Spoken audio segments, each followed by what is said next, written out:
Ya. Oboy ntia nie. Yaka na ya ase ne ya twere. Amansan a ewo Ghana, ye dom a ye wo Ghana.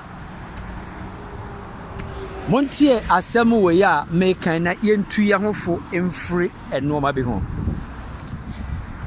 Ene wiase na ye wo no sika abeye anibre, sika abeye bronsam, sika abeye ade a odi bone oba. Na nka sika nso ye adepa.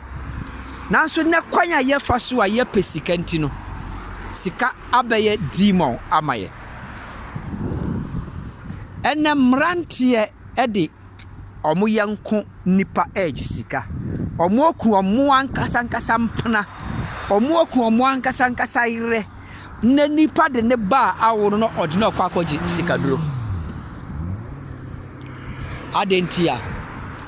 Ene abaya ne bema one ne ti wo no onkai se ne dofo. Na odi ne bone.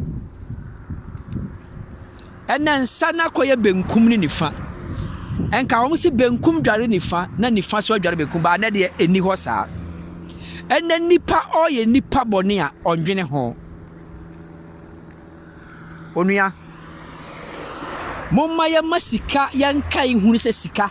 Eye pipa. Ubetima so sika mu atim. Ba nipa untimi so no mu entim. Se ukọ toilet ewa abonten a ubetindi sika apopa woto ba unua onenna no obetima akosa nsuo aba mo ahohoro ho. Wo a nipa betima agiwa asiwo. Nipa be frɛ card wakɔ ayaresabea. Nipa be frɛ nipa amana be so mu ba wo wiase sika nyina gu udanim na udane na yema na uda sika so na se wo yare a sika no entimi mfa wo hospital. Sika no ontimi mfrɛ bia se omeboa wo na adane na ye masika bua ayedena sene ye nuanom ye bewu agye sika ho. Ene sika ma nipa odi bone nipa ndwene ni nua ho ewo abrabom. Metu ya hofo ye nya abotere na ye mpesika ewo nokrem na ye pani ye nya ode me atena se akere me da wase obetie ase na meka no na aye asonwie amawo.